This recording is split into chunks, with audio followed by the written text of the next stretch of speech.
Inauteri da, netzako, urte guztiko zezaguzuni, paskoskitea, hoiz ezan, paskoskitea, karnabaletan. Festa, mozorroa eta musika.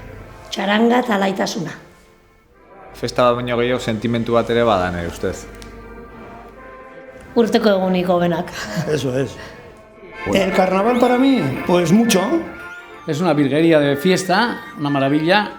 Son mejor que las vacaciones. Una ilusión, me movía la sangre a mí.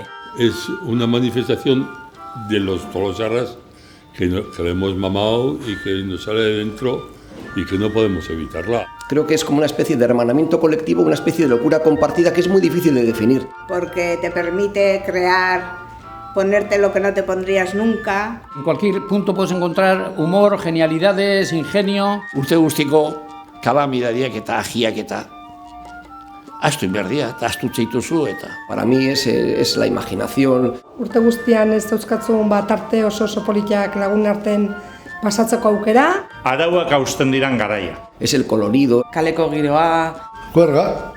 Elkartea. Desmadre, diversión. Eta parodia. Es un orgasmo bien contenido. Y un poco de disciplina. No, Joaquita, eso. Son los ritos y las costumbres que nosotros conocemos, ¿no? Desde la alborada, el chupinazo del jueves gordo. Eta batez ere peluka. Pelukari gabe ez dago netzako karnabalek.